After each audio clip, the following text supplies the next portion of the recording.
नमस्कार, आप देख रहे हैं उत्तराखंड प्राइम। मैं हूं आपके साथ पूजा मोहन पांडे। बुलेटिन की शुरुआत बड़ी अपडेट के साथ करेंगे। उत्तरकाशी से ये बड़ी खबर सामने आ रही है, जहां धराली आपदा से जुड़ी ये बड़ी खबर है। 98 आपदा प्रभावितों को 5-5 लाख की सहायता।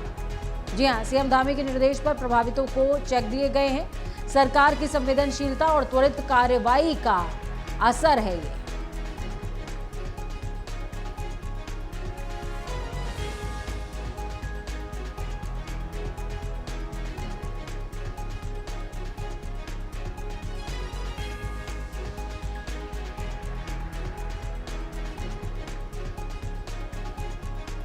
उत्तरकाशी की धराली में आपदा प्रभावितों को बचाना जितनी बड़ी चुनौती है, उससे भी बड़ी चुनौती है प्रभावितों को रेस्क्यू के बाद जिंदगी को वापस ढर्रे पर लाना। लेकिन सूबे के मुख्यमंत्री पुष्कर सिंह धामी ने इस प्राथमिकता को समझते हुए त्वरित राहत देने के लिए 5 लाख मुआवजे का ऐलान किया था, जिसके तहत 98 आपदा प्रभावित परिवारों को 5-5 लाख के चेक दिए गए। इसके बाद लोगों ने इसे सरकार की संवेदनशीलता और त्वरित कार्रवाई का असर बताया है।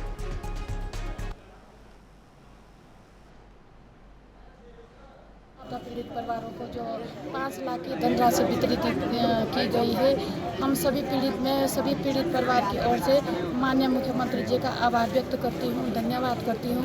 और आगे भी मैं माननीय मुख्यमंत्री जी से ये उम्मीद करती हूँ कि जो आपने हमें आश्वासन दिया यहाँ पुनर्वास का, आप ज़रूर उसको समय पे पूरा करेंगे। और इसी उम्मीद के साथ हम सारे ग्रामवासी, पीड़ित ग्रामवासी, आपका हार्दिक दिल से धन्यवाद और आभार व्यक्त करते हैं। मेरा नाम शिवराज सिंह है, मैं यहाँ के स्थानीय निवासी हूँ। और आज हमें मुख्यमंत्री जी की तरफ से आज हमें आवासीय उसमें 5 लाख की आर्थिक धनराशि मिली है और हम माननीय मुख्यमंत्री जी को बहुत धन्यवाद करना चाहते हैं। और साथ ही ये भी कहना चाहेंगे कि हमारा और आगे हो पुनर्वास का अच्छे धन्यवाद। मुख्यमंत्री पुष्कर सिंह धामी के आदेश के मुताबिक उत्तरकाशी के धराली गांव में आपदा प्रभावित परिवारों को 5-5 लाख की सहायता राशि के चेक वितरित किए जा रहे हैं। सोमवार को जिलाधिकारी प्रशांत आर्य, गंगोत्री विधायक सुरेश चौहान और गढ़वाल समन्वयक किशोर भट्ट ने गांव पहुंचकर 98 परिवारों में कई पीड़ितों को चेक सौंपे हैं। आपको बता दें कि प्रशासन की ओर से चेक वितरण की प्रक्रिया लगातार जारी है। राहत शिविरों में पीड़ितों के लिए भोजन, आवास और चिकित्सा की समुचित व्यवस्था की गई है। जिलाधिकारी और जनप्रतिनिधियों ने शिविर में भोजन कर पीड़ितों का मनोबल भी बढ़ाया और भरोसा दिलाया कि सरकार हर संभव मदद करेगी। मैं सिंह कुमार मेरा नाम है। जो सरकार ने भी 5 लाख की धनराशि में दी है, उसके लिए मैं सरकार का धन्यवाद करता हूँ।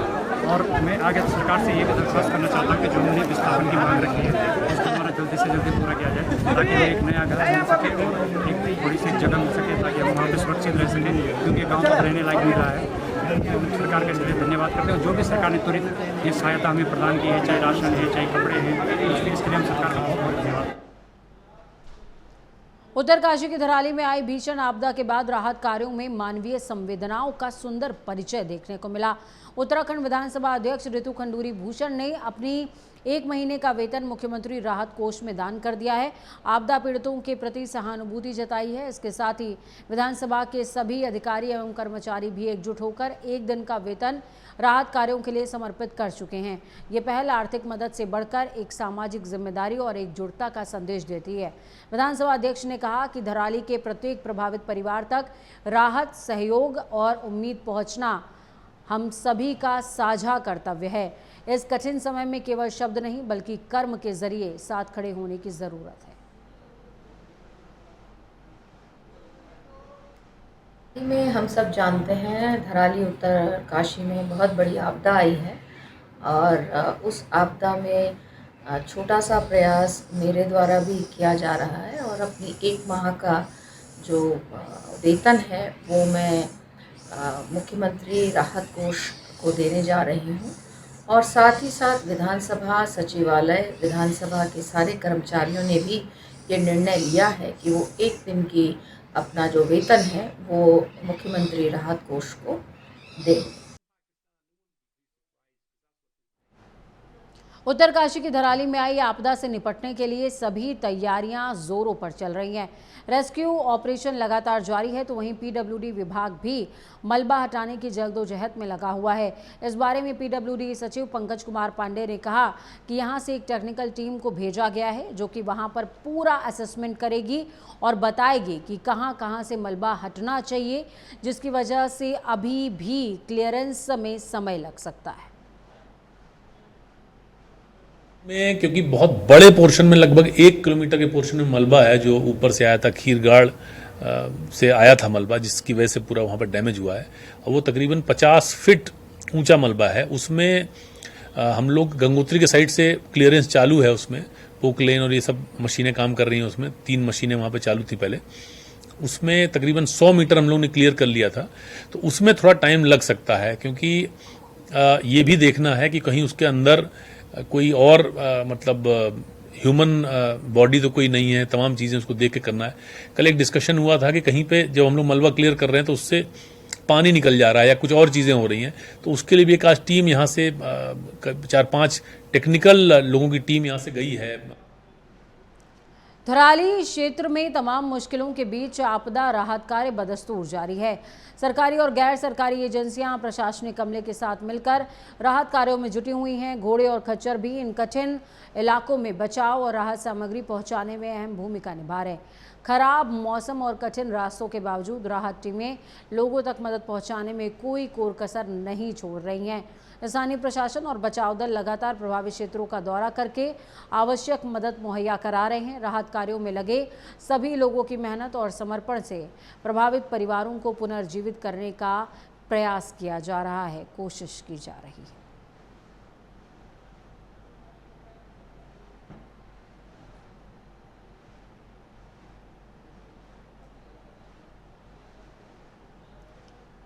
घोड़े खच्चर भी आपदा में मददगार बन रहे हैं।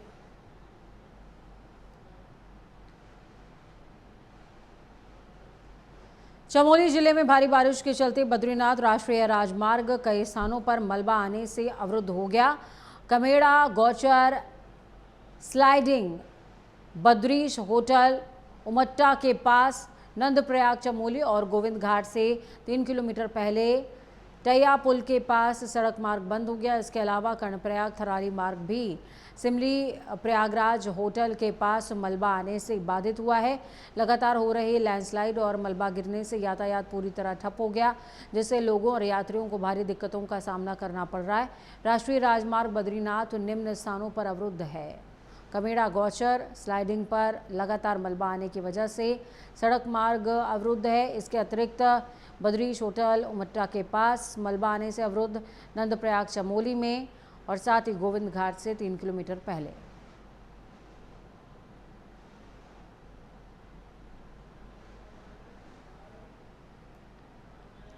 उत्तराखंड में पंचायत चुनावों की प्रक्रिया के दौरान बीजेपी के लिए बड़ी सफलता सामने आई।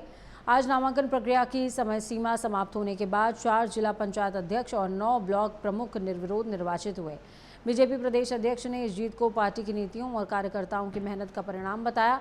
उधम सिंह नगर, पिथौरागढ़, चंपावत और उत्तरकाशी जिलों में बीजेपी समर्थित उम्मीदवारों को किसी ने चुनौती नहीं दी, जिससे वो निर्विरोध विजयी हुए हैं। साथ ही 9 ब्लॉक प्रमुखों के निर्विरोध चयन से बीजेपी की संगठनात्मक मजबूती और जन समर्थन का संकेत मिलता है। पार्टी नेताओं ने इसे प्रधानमंत्री नरेंद्र मोदी के नेतृत्व में जनता के भरोसे की जीत बताया और आगामी चुनावों में भी इस तरह के प्रदर्शन की उम्मीद जताई है।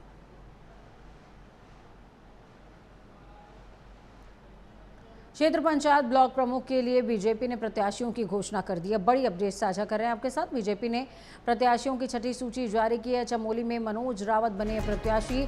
चक्राता की अगर बात करें तो पूनम देवी को प्रत्याशी बनाया गया है।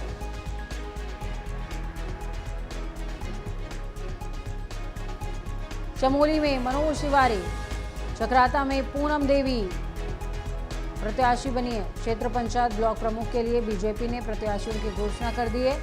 छठी सूची जारी हुई है, जिसमें मनोज रावत, माफ कीजिएगा, प्रत्याशी बने हैं। चक्राता में पूनम देवी को प्रत्याशी बनाया गया। डोईवाला में ब्लॉक प्रमुख पद के लिए चुनावी सरगर्मियां तेज हो गई हैं। कांग्रेस की ओर से गौरव सिंह ने नामांकन दाखिल किया तो वहीं बीजेपी ने मंजू नेगी को मैदान में उतारा है। दोनों प्रमुख दलों के उम्मीदवारों के उतरने से मुकाबला दिलचस्प हो गया। इसके साथ ही ज्येष्ठ और कनिष्ठ ब्लॉक प्रमुख पदों के लिए भी दो प्रत्याशियों ने पर्चा दाखिल किया। अब सभी की निगाहें नामांकन वापसी की प्रक्रिया पर टिकी हुई हैं, जो कि कल संपन्न हो जाएगी। नाम वापसी के बाद से ही यह स्पष्ट हो सकेगा कि किस पद पर कितने उम्मीदवारों के बीच मुकाबला होगा। वोटिंग की प्रक्रिया 14 अगस्त को आयोजित की जाएगी, जबकि मतगणना उसी दिन शाम को 3 बजे शुरू हो जाएगी। नामांकन पत्र कुल 4 नामांकन पत्र बिके थे। आज भी नामांकन पत्र कनिष्ठ और ज्येष्ठ के गए हैं, एक संख्या में अभी तक गए हैं, लेकिन आज नामांकन पत्र 1 बजे तक ही बिकेंगे और 3 बजे तक नाम जमा करना है। तो जिन लोगों को भी नामांकन पत्र खरीदना है वो अपना टाइम के अंतर्गत ले लें और 3 बजे तक उसको फॉर्म को जमा कर दें। IIT रुड़की के वैज्ञानिकों ने एंटीबायोटिक प्रतिरोध के खिलाफ एक बड़ी सफलता हासिल की है। उन्होंने यौगिक 3B नामक एक नई दवा की खोज करी है, जो दवा प्रतिरोधी क्लैब्सिएला निमोनिया इसके विरुद्ध एंटीबायोटिक मरोपेनम की प्रभावशीलता को पुनर्स्थापित करती है। ये सुपरबग विश्व स्वास्थ्य संगठन यानी कि WHO ने सूचीबद्ध प्राथमिकता वाले रोग जनकों में शामिल किया है। प्रोफेसर रंजना पठानिया के नेतृत्व में विकसित ये यौगिक बीटा लैक्टामेज अवरोधक वर्ग से संबंधित है, जो कि एंटीबायोटिक के साथ मिलकर घातक संक्रमण को प्रभावी रूप से नियंत्रित करता है। नॉर्वे के वैज्ञानिकों के सहयोग से किए गए इस शोध में प्रयोगशाला और पशु परीक्षणों में सकारात्मक परिणाम जरूर मिले हैं।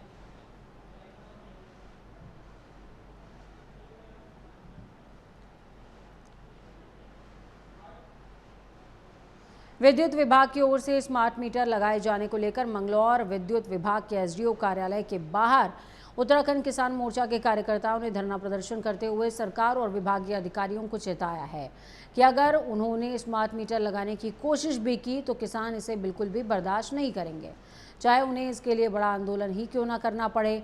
आपको बता दें कि आज उत्तराखंड किसान मोर्चा की तरफ से मंगलौर सहित लक्सर, बादराबाद और भगवानपुर के विद्युत विभाग के कार्यालयों पर एक साथ भारी संख्या में किसानों का स्मार्ट मीटर लगाए जाने का विरोध करते नजर आए। तो वहीं मंगलौर SDO गुलशन बलूनी ने कहा है कि अभी स्मार्ट मीटर सिर्फ नए कनेक्शन पर लगाए जा रहे हैं। आज हम मंगलौर SDO के यहाँ बैठे हुए हैं और हमारा एक तो स्मार्ट मीटर का विरोध है, एक यूपी की तर्ज पर निजी 12 जो हैं हमारे नलकूप की उनकी बिजली फ्री करी जा यूपी की तर्ज पर, और एक जो सिक्योरिटी के नाम पर लूट चला रखी है, इस लूट को बंद करा जा। किस चीज़ की सिक्योरिटी ले रहे हैं जी? जितनी भी यूनिट बढ़ रही उतने ही पैसे बढ़ा रहे सिक्योरिटी के, हर महीना बढ़ा रहे। एक 17 दिन में बिल आने लगे, पहले 2 महीने में बिल आता है, 17 दिन में बिल आने लगे बिलो जोगे। तो स्मार्ट मीटर को किकर किसान का फसल का पैसा तो साल में एक बार मिलता है और ये स्मार्ट मीटर को किकर जेल लगे है जी। पेनल्टी का तो कोई इशू नहीं है, पेनल्टी दूसरी चीज़ है। जहाँ तक स्मार्ट मीटरों का प्रश्न है, तो केंद्र सरकार की RDSS योजना के तहत लगाए जा रहे हैं, हर राज्य में लगाए जा रहे हैं। और अभी हमने सिर्फ नए संयोजनों पर ये कार्य शुरू किया है, सिर्फ नए संयोजन या जिनका मीटर डिफेक्टिव हुआ है उनके परसर पर भी लगा दें। तो जैसे कि इनकी समस्या थी कि प्रीपेड हम नहीं दे सकते, पहले से पैसे नहीं दे सकते हैं किसान, तो उसको देखते हुए अभी पोस्ट पेड मोड में लगाए जा रहे हैं। जैसा चल रहा था वैसा ही आपका बिल आएगा। तो इसमें मुझे लगता है नुकसान की जगह फ़ायदा है। आप एनी टाइम अपना रियल टाइम में अपना बिल देख सकते हैं, अपना कंजम्पशन देख सकते हैं और ज़्यादा तकनीकी रूप से सक्षम है ये मीटर। तो स्मार्ट मीटर एक्चुअली स्टेट का कोई प्रोग्राम नहीं है, ये RDSS का प्रोग्राम है, तो इस वजह से। बड़ी अपडेट आपके साथ साझा करेंगे। बड़ी खबर देहरादून से, जहां मौसम की मार को लेकर अलर्ट आ गया है। जी हां, देहरादून में जारी है मौसम की मार। मौसम विभाग का अलर्ट है। उफान पर है नदियां। कावली रोड के पुल के ऊपर आ गया है पानी। जलस्तर देखकर लोग डरकर किनारे ही रुक गए।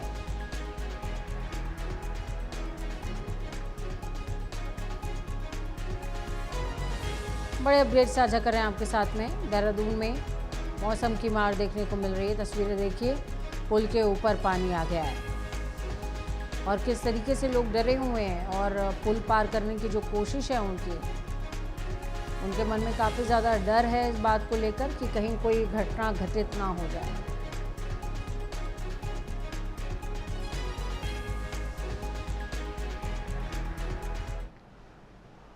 देहरादून से बड़ी अपडेट। बारिश का कहर लगातार जारी। मौसम विभाग का अलर्ट है। मालदेवता में सुबह से ही 180 mm बरसात दर्ज की गई है। मौसम विभाग ने सतर्क रहने की अपील की है। मालदेवता में सुबह से ही 180 mm बरसात दर्ज की गई है। मौसम विभाग ने सतर्क रहने की अपील की है।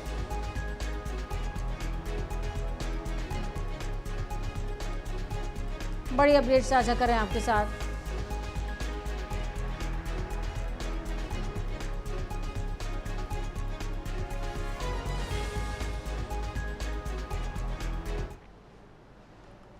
पहाड़ों की रानी मसूरी इन दिनों लगातार हो रही मूसलाधार बारिश की चपेट में है। प्रकृति का रौद्र रूप स्थानीय लोगों के लिए मुसीबत का सबब बना हुआ है। मसूरी में लगातार हो रही तेज बारिश के चलते लंडौर बाजार में एक बड़ा हादसा होते होते टल गया। यहां मौजूद पुलिस चौकी पर एक विशालकाय पेड़ अचानक से गिर गया। इस घटना में चौकी के पास खड़ी एक कार पूरी तरीके से चपेट में आकर क्षतिग्रस्त हो गई है, जबकि अंदर मौजूद कांस्टेबल सुनील कुमार और उनका परिवार सुरक्षित बच गया। कांस्टेबल सुनील कुमार ने घटना के बाद बताया कि उन्होंने कई दिनों पहले पुलिस चौकी से सटे उस पेड़ की हालत को देखते हुए वन विभाग को इत्तला की थी, आवेदन किया था। उन्होंने साफ कहा कि पेड़ कमज़ोर हो चुका है और कभी भी गिर सकता है। उन्होंने ये भी कहा कि अगर वन विभाग समय रहते कार्रवाई कर देता तो आज ये हादसा ना होता। इस घटना के बाद स्थानीय लोगों में वन विभाग की लापरवाही को लेकर गुस्सा है। लोगों का भी कहना है कि ऐसे कमज़ोर और झुके हुए पेड़ों को पहले ही चिन्हित करके काट दिया जाना चाहिए।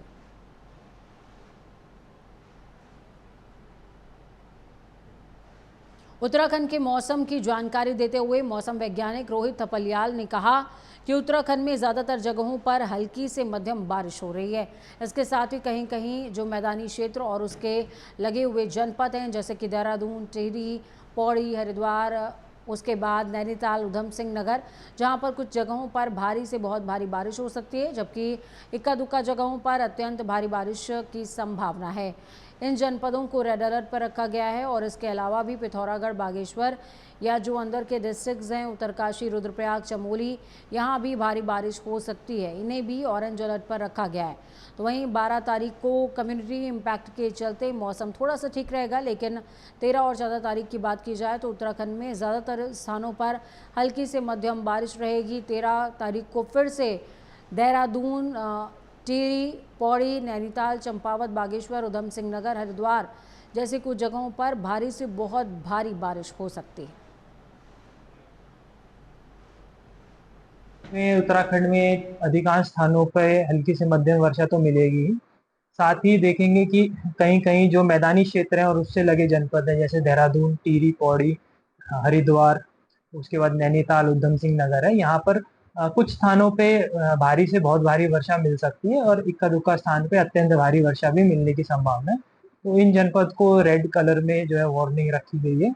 और उसके अलावा भी जो जैसे पिथौरागढ़ है, बागेश्वर है, या जो अंदर के डिस्ट्रिक्ट्स हैं, उत्तरकाशी, रुद्रप्रयाग, चमोली, तो यहाँ भी कहीं कहीं जो है भारी वर्षा मिल सकती है। तो इनको भी जो है ऑरेंज कलर में आज जो है रखेंगे।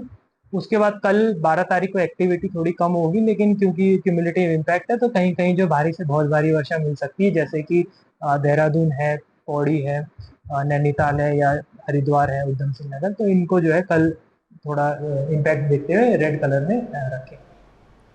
मौसम विभाग ने माफ़ कीजिएगा, मौसम विभाग के भारी बारिश के अलर्ट और राज्य आपदा प्रबंधन केंद्र की चेतावनी के चलते चमोली जिला प्रशासन ने हेमकुंड साहिब, फूलों की घाटी, रुद्रनाथ सहित सभी ट्रैकिंग रूट्स पर 14 अगस्त तक आवाजाही पर रोक लगा दी है। इस निर्णय के बाद उच्च हिमालयी क्षेत्रों में पर्यटकों और श्रद्धालुओं की आमद थम गई। श्री हेमकुंड साहिब गुरुद्वारा प्रबंधन कमेटी के सीनियर मैनेजर सरदार सेवा सिंह ने यात्रियों से धैर्य रखने और प्रशासन का सहयोग करने की अपील की है। उन्होंने सुझाव भी दिया है कि यात्रियों को फिलहाल ऋषिकेश में ही रोका जाए ताकि भ्रम की स्थिति ना बने। ये अस्थायी रोक यात्रियों की सुरक्षा को ध्यान में रखकर लगाई गई है। देहरादून में मूसलाधार बारिश की वजह से जनजीवन अस्त व्यस्त हो गया है। लगातार बारिश के चलते शहर के कई इलाकों में जल जमाव की स्थिति बनी रही, जिससे लोगों को भारी परेशानियों का सामना करना पड़ रहा है। इसी बीच Dehradun SSP Ajay Singh ground zero पर उतरकर कई जगहों का भ्रमण करते हुए स्थितियों का जायजा लेते नजर आए। तो वहीं नेहरू कॉलोनी क्षेत्र में नदी का पुश्ता ढहने से क्षतिग्रस्त हुए मकानों का निरीक्षण किया। प्रभावित लोगों के साथ आसपास के संवेदनशील स्थानों से लोगों को सुरक्षित जगहों पर ले जाने के निर्देश दिए हैं।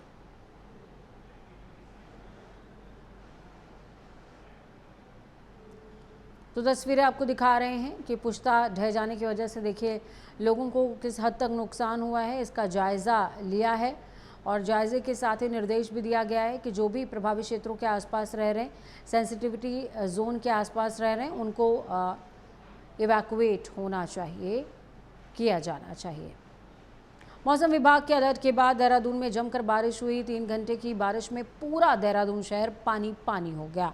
नदी नाले उफान पर आ गए। भारी बारिश के बाद सड़कें नदी में तब्दील होती नजर आई। तो वहीं देहरादून के कुछ इलाकों में घरों में भी पानी दाखिल हो गया है। राहगीरों को भी परेशानियों का सामना करना पड़ा, जिसके कुछ वीडियो भी सामने आए हैं। तो वहीं बिंदाल नदी पुल के ऊपर तक पानी आ गया है। मौसम विभाग के मुताबिक अल्मोड़ा, बागेश्वर, चमोली, चंपावत, हरिद्वार, नैनीताल, पौड़ी में अलग अलग जगहों पर जैसे मसूरी, ऋषिकेश, काशीपुर, रानीखेत, कोटद्वार और इसके आसपास के क्षेत्रों में मध्यम से भारी बारिश के साथ बिजली गिरने की संभावना है।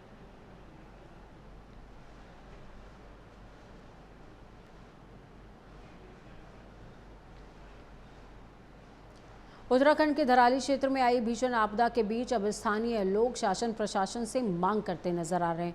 क्या है मांग, समझ लीजिए। जिन राहत एजेंसियों और व्यक्तिगत लोगों ने 2013 के केदारनाथ आपदा में अपनी महत्वपूर्ण भूमिका निभाई, उनके सुखद परिणाम भी देखने को मिले। ऐसे लोगों को एक बार फिर से धराली के आपदा प्रभावितों के बीच आना चाहिए और अपनी प्रतिभा को सेना, आईटीबीपी, एनडीआरएफ और तमाम राहत कार्यों में लगी एजेंसियों के साथ साझा करना चाहिए, ताकि पुराना अनुभव भी काम आए और लोगों को तुरंत राहत भी मिल सके।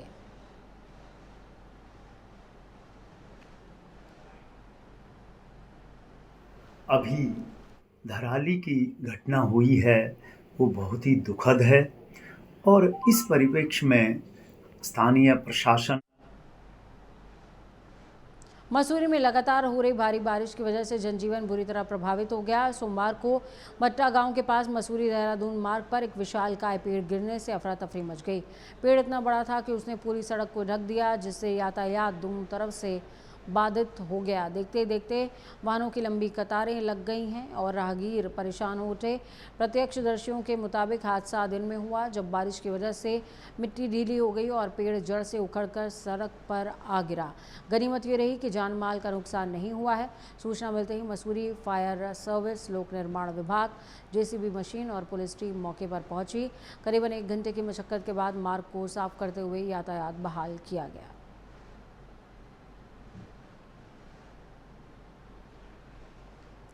उत्तराखंड प्राइम में खबरों का सफर यहीं तक। बुलेटिन के उस पार ताज़ा अपडेट्स के लिए देखते रहिए प्राइम न्यूज़, क्योंकि सच बेहद ज़रूरी है।